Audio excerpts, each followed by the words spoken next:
Hey you guys, it's Peter and welcome to my channel, Peter Watches TV, where I watch all the TV shows and then I come over here and I react to them. And I am finally caught up on Life After Lockup. Well, not every season. I am currently going back and watching all of the old seasons. I think I'm on season 3 now. Well, I've seen all of season 5, Love After Lockup and Life After Lockup. I've seen part of season 4. I haven't seen season 3. I've seen all of season 1, all of season 2. No. I haven't. I'm on season 3 right now. Yes. So that's where I'm at right now. So I've seen the majority of it. My plan is to have watched every episode by the end of the year. But anyway, this video is not about that. This video is about the newest episode from last week of Life After Lockup. I watched it last night. I took my notes and I am finally caught up with Life After Lockup. So, for those of you that do not know, there's Love After Lockup, Love During Lockup, and then Life After Lockup, which follows up with all of the couples and what's going on with them now. They're not necessarily all from the same season. Some of them are from different seasons. I have to tell you, I'm absolutely devastated. Somebody commented on my last video and let me know that Brittany and Marcelino are no longer together. I am so upset. I have to tell you, I'm not like a huge, and I don't know what's happened to them, but I'm not a huge Marcelino fan, but I am a huge Brittany fan. Like, I think that me and Brittany could be good Judies, okay? Which is why my friend and we refer to each other as Bunky, because Brittany and her friends refer to each other as Bunky. I think Brittany and I could be good friends. So Brittany, reach out to me. Let's be good Judies. Anyway, I was devastated to find out that Brittany and Marcelino, I think they were like the longest lasting couple from Love After Lockup, but apparently they're not together anymore. So let's get into season 6, episode 13. The way they do their episodes is, so it's been like 11 episodes of Love After Lockup, and then it goes right into Life After Lockup. So this is not like episode 13, this is actually like episode 2. And it's called Positives and Negatives, because Love After Lockup goes right into Life After Lockup. Now, the way that I'm taking my notes on this is that I have it paired up by couple. So if you watch the show, like Brooke and JK, for example, they'll show Brooke and JK, and then they'll show 2 other couples, and then they'll come back to Brooke and JK. My notes are just like, I just kept on going back to the same paragraph. That makes sense. So my notes just share everything that happened to them throughout the episode. So I'm just going to go through each couple and let you guys know what happened in this episode. And speaking of Brooke and JK, let's talk about Brooke and JK, because the whole episode, which was called Positives and Negatives, was titled after them, because it starts with Brooke having, I don't know why we need 6 pregnancy tests, but she had 6 pregnancy tests that she had taken in the bathroom. 4 of them were positive and 2 of them were negative. Probably 3 of them were from the clearance rack at Dollar Tree, so I'm not sure if those 3 were good. The other one I think that she found in a trash can at work, and probably 2 of them she found at the swap meet merchandising center that she works at. So I'm not really sure how good any of these pregnancy tests are, but it didn't matter because she took all 6 of them. And 4 were positive and 2 were negative. So anyway, so she takes the 6 pregnancy tests, and I'm like, girl, last week you only had $23 in your bank account, okay? I know pregnancy tests aren't cheap. Where does she get all these pregnancy tests? Because they were like all different brands too. Like when you looked at them, they were like all different brands. So anyway, she said that she hasn't talked to JK since he found out that she lost her job. So the big deal is this, okay? Last season, Brooke, at the end of the season, Brooke found out that JK had gone to see his ex, Alex, okay? She had him on her phone tracker, his location, and so she knew, and she said, what are you doing? He goes, I'm just leaving a job interview. And she goes, you're lying, you're seeing Alex. And she caught him in this big lie that he was seeing his ex, okay? Well, this season, the lie is that when Brooke left her job that day to go chase and track down JK, she lost her job because she walked out of her job. But she kept it from JK that she lost her job. Now JK is holding that over her head, saying that you're the worst liar in the entire world. But to me, the way it reads is, he don't really care that she lost her job. He don't even really care that she lied to him. I think it's just, we're going to even the score because I'm in the doghouse because I was hanging out talking to my ex, okay, flirting with her, and you found out about it. So now I've got something up on you. So I'm going to use this. I can't trust you no more. I don't even think he wants to be with Brooke anymore. I don't even think he wants to be with Brooke anymore. So anyway, because this is what the whole episode was about. Now they're possibly pregnant, and the whole episode was about she had these 6 pregnancy tests, and what are they going to do because they might have a baby now, and his dad's throwing all kinds of fits and talking about these rubbers that his mom bought him, and he didn't want to use the rubbers. And I mean, we knew they weren't using rubbers. They've been talking about they're trying to get pregnant, right? And so what are they going to do? Neither one of them has a job. They don't have any money and all this kind of stuff. And I don't think he wants to be with her anyway. That's what their part of the story was. But anyway, so she said she hasn't talked to him since she lost her job. She's like, it was just kind of a white lie. It wasn't really that big of a deal anyway. Her kids have not heard from JK, which he promised to always keep in touch with the kids no matter what. The one son says, I know where he's at. He's with his ex. The kid is about 8 years old. I'm like, why does the 8-year-old know about JK and his ex? Like, why are you telling your 8 to 10-year-old your business with your boyfriend that just got out of prison that doesn't even know these boys? Like, why are you telling them that business? The one thing that irks me about this show so bad is when these women, as soon as the men are out of prison, they instantly want their kids to call them dad and have this man that has no parental skills whatsoever, that most of them have never been biological fathers, let alone stepfathers or anything like that, have been in prison for 5 to 10 to 15 years. They instantly want them to take over the role. I mean, they even they'll say to their kids, like, are you so excited about your dad getting out of prison? And what they know of their dad is the Zoom and FaceTime calls that they've had while he's been in prison. And it's not even their biological father. It's just mom's boyfriend that she met off of some pen pal site that now is all of a sudden this child's father, okay? So JK promised Brooke that he would be a father to his boys, but because they're not together anymore, he's already fallen out on that. But so she's using her kids, and she's saying, he's not even reaching out to my kids. He has no relationship with your kids. You never showed it on the show. She's talking about what a great mom she is. No, your mother is a great mother because you're staying with JK because he's on house arrest at his mom's house, and your kids are hanging out with their grandma 7 days a week. No, Brooke, you're not with your kids. You're not. If you cared about your kids more than you cared about your boyfriend, you'd be with your kids every night and tell your boyfriend, I can't trust you, but I have to stay with my kids because that's what I am first. I'm a mom first. But she always wants to claim she's such a great mom. She's such a great mom and all this kind of stuff. Miss me with that shit, okay? But then she wants to say, well, JK promised that he would stay in contact with the boys, but they haven't heard from him at all. So anyway, she tells her mom that she's pregnant, that she's probably pregnant, and then her mom says that if she's pregnant, this child doesn't have a chance in hell because of the two of them. They don't have jobs, they nothingness. And then Brooke goes off and she's like, this is why I didn't tell you anyway, because you don't listen to anything that I say, and you're supposed to be my mom, and I'm supposed to just be able to come to you and talk to you about it. And her mom's like, no, that's not how this relationship's supposed to work. I kind of like her mom. Then Brooke shows up then she leaves again. Grandma's taking care of the kids. And her mom's like, where are you going? She's like, I gotta go tell JK about these pregnancy tests. She don't even know if they're positive. She doesn't even know if she's pregnant. She's never seen a doctor. She got 6 tests that are like, pick a prize tests. I mean, it's fucking ridiculous. So anyway, she shows up and tells them about the pregnancy test and is like, yeah, what are we going to do now? I think this gal sat in the bathroom and took pregnancy tests until one of them was a false positive is what I think. I think that is what, I think she waited until she started getting positive pregnancy tests so that she could go over to the house for the TV show. I really think that's what it is. So she shows up and she tells him about the pregnancy test. He says that she broke his trust when she lied about losing a job. Then they go in to tell his parent, and he's like, well, what am I going to do? And she's like, that's up to you. They're your parents. They're not my parents. So when he goes in there, his dad, who's never even been on the show but one episode, he's all of a sudden, he's got to tell him. His dad goes, Jesus, oh, help me, Lord. Jesus, oh, help me, Lord. And then talks about how your mom's been buying you rubbers. Those aren't just ornaments for the Christmas tree.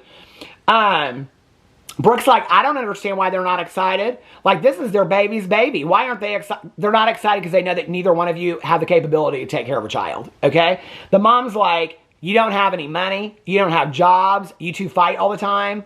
Like, what are you doing bringing a child into all this? The dad says, don't come to us for any money. He's like, he has been out of prison 3 times, and every time he says he's going to learn something, he never learns anything each time he gets out of prison. That's what his own father says about JK. And then JK's like, we're just going to have to figure some things out.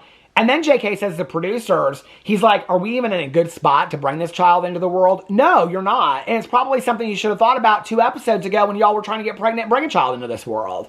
You know? Anyway, Then we're at Daniel and Bianca. He's going to court for this, what was it? He steals something from a store or something like that years ago and he forgot about it. Shoplifting. Then she gets a call when she's leaving the pet store, that was from the last episode, from his parole officer that he's not coming back, is what she hears, okay? She hears, I don't know how this Bianca girl, she annoys the shit out of me. I don't know how she heard that he's not coming back. I mean, he annoys me too, because he don't want to do nothing he's supposed to do. He's just like a grown-up boy, okay? He just wants to party with his friends and hang out, is all he wants to do. So then she says she don't want to film anymore. She goes, I'm not going to film anymore. She goes, like, take off my mic. I'm done. If he's not coming back, I'm not filming anymore. I'm like, this is the second episode, sweetie. You're getting paid for this, okay? You need to give us our TV, okay? I'm sad. Like, you need to put that mic back up. Then 2 hours later, she agrees to continue filming. Okay, thanks, girl. And then he calls her. He says, don't you want to know what happened? Court went well. He got community service and fines. And he's staying in a hotel there because the drive home is real long. She said that what the parole officer told her is that he told her that it's not safe for him to be with it anymore, so the parole officer is pulling him from the apartment, which I do believe he told the parole officer, because I think he's done with this Bianca girl. I think he don't want to be with her anymore, and so I think he said, you got to get me out of this house, it's not safe for me. I think he's a liar. This Daniel guy, I liked him the first episode, he's a liar. He's a liar, and he'll say anything to get out of this relationship. He don't want to be with this Bianca anymore, and he should just tell her. He should say, I don't want to. It's easy, Daniel. You say, I'm breaking up with you. Will did it. Will said, we're not married anymore. We're breaking up. Why can't you do it? Just do it. Just break up with the girl. Leave her. Then she goes into her bedroom and the producers are there and she's like, normally she would go drink, but she doesn't drink anymore and that's her way to escape. And I'm like, okay, so you got two addicts living together. She ain't working no kind of program or trying to stay sober or finding sobriety through God or nothing like. What is she doing, okay, for her sobriety, except for putting a bunch of IKEA furniture together in their apartment, bitching and complaining about how her man's not there. And then he shows up. She cuts her finger while she's opening this box. She's like, oh, I cut my finger. Or no, she broke this glass vase. And she's like, uh-oh. And she's like, I cut my finger. And she's complaining about him nonstop. I wouldn't want to be there either. I would not want to be at that house. I'd be like, get me the fuck out of here. So anyway, she cuts her finger and then she's flooding him with text messages. He's on his way back. Just call, text. And he's like, then his friend calls him and goes, why don't you meet us for a drink? He's like, I'm there, dude. So he shows up at this bar because he feels like he needs to celebrate. He's complaining about Bianca. He's talking about how he has to share his location. Well, I think that's fair. Okay, that part I do. You just got out of prison. Okay, half these men, as soon as they are out of prison, promising these women all this kind of shit, they are sleeping with 5 gals, making in the studio, filming or recording music, and they are drinking, straight out of a bottle on the car ride over there, all within about the first half an hour. So yeah, I think it's fair that they would ask that you share their location with them, okay? He says he just wants his freedom. He doesn't need a babysitter. And then he says, where's that server? I need a drink. I'm like, oh, well, maybe you do need a babysitter. I don't know, because I think that's a violation of your parole. That's a violation. Now we're on Michael and Justine. Oh my God, I am so bored of this couple. I am so bored. They're in Las Vegas. He wants to start a barbershop for $100,000 and she wants a second wedding for $60,000, which she constantly holds over his head and she goes, well, maybe there won't be a wedding. But you're already married, Justine, okay? You already had a wedding. You want a better wedding, okay? You're already married. She wants a $60,000 wedding. That's a fucking expensive wedding, okay? $60,000 is a lot, especially when you got 9 kids. They have 9 kids. So they're fighting in the parking lot, and he says her to fix her stuff with her family because she ain't got no relationship with her mom. And she says she's going to be with her kids, and she tells the producers not to follow her. I'm so tired of these people on this show telling people that they're taking their mics off, don't film me. Kick them off the show. I'm sure there is another couple from one of your past 6 seasons that would happily be on Life After Lockup, okay? Because Justine and Michael are boring. Get them off the show. I don't care about his barbershop, and I don't care about her wedding. Next. Didn't she already have a wedding? Okay, now we're with Courtney and Will. She's at a new halfway house. But she's gone over to her friend's house to do her laundry. Her friend Mark, who's also her sugar daddy, okay? That he says that they've had some hot times because Will, her husband, is in Sacramento. Let me just break it down for you. Here it is. Okay, so Will hasn't heard from her in days. She's doing laundry at her sugar daddy's house. she says that he doesn't build her up and that he deserves not to have to hear from her for a couple days because he won't give her no money. It's all Courtney wants is money from Will. That's all she cares about him is money. Money, money, money, money, money. She said she got a job in an auto shop. They show her like changing a filter in the car or something like that. And then she says she used to make $5,000 to $10,000 a week flipping cars. What? Baby, I am in the wrong business reviewing TV shows, okay? That's not a legal job, right? But I should maybe think that, flipping cars. Okay, $5,000 to $10,000 a week. Okay, and she says that Will won't send her any money. Mark, her sugar daddy, is giving her money. Will says he's giving her $15,000 to $20,000, so he thinks it's best not to give her any money anymore because she's not even staying sober. She's not doing what she needs to do. She can't stay out of jail. I agree with them. She says you're just jealous of Mark. So she's telling her husband, you're jealous of my sugar daddy because he gives me money and you won't. I mean, the manipulation this woman is trying to do. And then she says that he doesn't get what it's like to be out of prison. No, he doesn't get that, okay? He doesn't get it at all because he hasn't been to prison and you're dating him. Then she says that he's nagging her because she's not perfect. She says, what did you expect when you hooked up with a woman you met in prison? That took me back. Do you remember that previous season with that girl Brittany? They never really left the hotel, okay? And she dated that guy. He bought a house for her and his kids told him, like, this woman's taking you for money. And then she just constantly was counting her money and repacking her bag. Her name was Brittany too. And then at the end of it, she like leaves them. Do you remember that? And she said, you met me on Caged Women. What'd you expect? And then she says, what did you expect when you... Where's the part where he says something about all these men that want to fuck you? And she says, who in their right mind wouldn't want to fuck me? I wouldn't. I wouldn't. Not on my straightest day would I want to fuck you. Not at all. Okay? You're a mess of trouble is what you are, Courtney.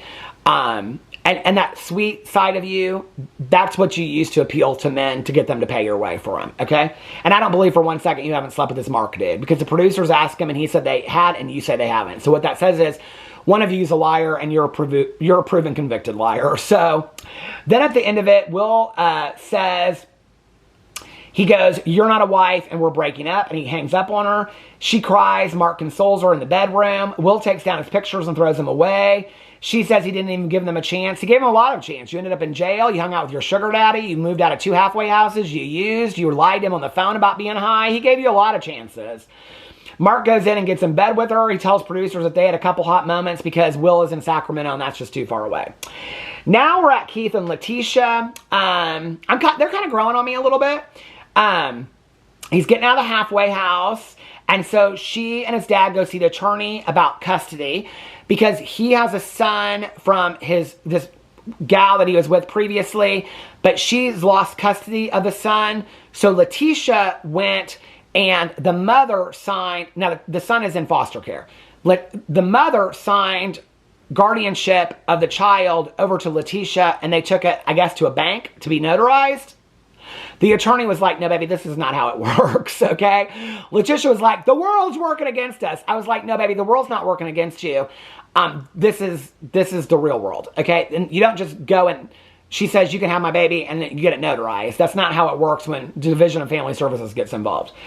And so the attorney says, because Leticia's like, why are they trying to take his child from him? He's a good father. And the attorney explains to them, he's like, well, if he wasn't in prison, then his son wouldn't be losing a home right now, and he wouldn't be in the Division of Family Services, and he wouldn't be in this position right now. And he said the judge is going to look at Keith and be like, where were you when you should have been raising your child? Oh, you were in prison? Well, that was a choice you made. And he wasn't where he needed to be. And then that's when Leticia's like, the world's just against us. I'm like, no, baby, the world's not against you. Like, your man was in prison. He wasn't taking care of his child. It's a valid point, I think, right? Then Keith gets out of the halfway house. She's explaining to her daughter, because here's the whole child thing. Her daughter's like, daddy's getting out. And she's like, are you excited about daddy getting out of prison? And she's like cooking up this vanilla cake, because they all get parties when they get out of prison or halfway houses. That's a thing. Did you not know that? I went to jail a couple times. I never got no party, but you get parties, barbecues, gifts, cars, you get all kinds of stuff when you get out of prison on this show. So anyway, it's like you go on, not just a reality show, but a game show too. And then you get like all kinds of prizes, you know? But anyway, she's cooking up this vanilla cake and she's going to feed her man. She's going to cut him up his steak and she's going to feed it to him. If I tried to feed my husband would look at me and go, what the fuck are you doing? Get that. I am not a baby. You do not need to feed me. She's going to feed her man more ways than one. Okay? But anyway, so she's like saying to her daughter, they're like dancing in the kitchen. And her daughter's like, I'm so excited. First of all, I don't love when they interview these like 8, 9, and 10-year-old kids on the show. I think it's tacky. But so they interview this girl and she's like, I'm so excited about my daddy getting out. And so then she's like, this is my daddy, right? And she's like, yeah. And then she's like, and it's my sister's daddy too. And she's like, no, it's not her daddy. And she's like, but it's my real daddy, right? And then Leticia's like, well, no, it's not really your real daddy. And she's like, what? And she's like, no. And like, I'm like, can we have a conversation with your children before the taping of the reality show to explain to them who their biological parents are if you think that's important? Maybe not. The girl's confused, okay? She's confusion, and you're now getting it on reality TV. This is going to fuck with her for the rest of her life, that she found out that this man is not her biological father on camera. Oh my God, my tripod fell. But you're going to cause this girl trauma for the rest of her life, okay? By this moment in her life that the girl looks so confused. She's like, what do you mean he's not he's not my biological dad? And she's like, no. And she's like stirring up this cake. She's like, but he's going to be your dad when he gets out. And he's coming home tomorrow. And then she's like, well, he can take me on trips. And I'm like, okay, we need to have a conversation with this child, okay? Like, where's the parenting going on here? So anyway, but then he gets out of the halfway house. And the older daughter, she don't want nothing to do with Keith. Now, I don't know if that was addressed in previous seasons, but they haven't shown it yet. I think she's 15. Leticia drops him off at school, and then she goes to pick up Keith from the halfway house. That's how their part ends on this episode. But the younger daughter, or the older daughter, gets out of the car, and she's like, see you after school. Daddy's coming home. And the girl's like, she looks like she could not be bothered with this man. So I don't know what that's about. Then the new couple that they introduced this episode is Zariah and Troy. I have never seen them before. I don't know what season they were on. I have not watched that season. And they are decorating for Christmas, and he has asked her to remarry him, and he started a floor waxing business, so they're blessed. They have a lot of money, and they just bought a house in the lake. It's actually a real cute house, and it's on this lake, so the kids have a lot of places to play and stuff like that, and she's got kids, and they're getting remarried, and she has issues with his mother, Karen, okay? So then Karen calls to talk to him, but Karen, his mom, who's on camera rolling a blunt while she's talking to her son, she don't want Zariah to hear the conversation. Okay, so then he hangs up on her. And then his sister calls. This all happens within about 10 minutes. Okay, then his sister calls and says that his little brother Vaughn is in trouble and spiraling out of control. They're all just trying to get him to come home. They don't want him with Zariah, okay? And it's like days before Christmas. So they're just trying to get him to come home. Then Zariah gets pissed because she feels like he's not communicating because he's packing a bag.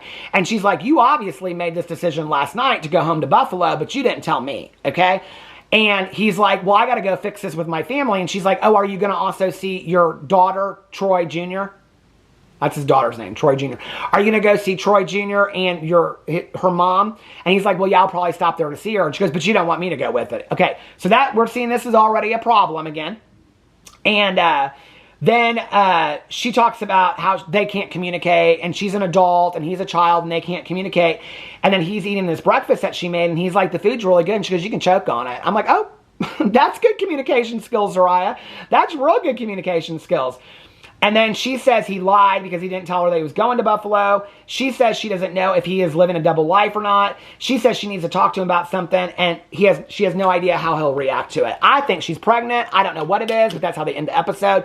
But I always do love how these women take it. Like, they're going to their mom's house for dinner, and they're living a double life. Like, they take it to the extreme. But usually they're right. Usually they're right, so you got to stay tuned, okay?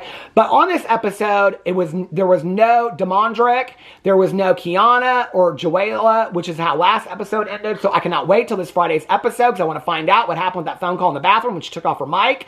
A lot of them are taking their mics off this season and saying production go away. We don't like that, okay? We want to see what is really going on, okay? Anyway, let me know if you watch this episode. I am loving that we are back in Love After Lockup, Life After Lockup, Love During Lockup. Let's all hang out and watch it. I love you guys, and I'll see you in my next video. Bye.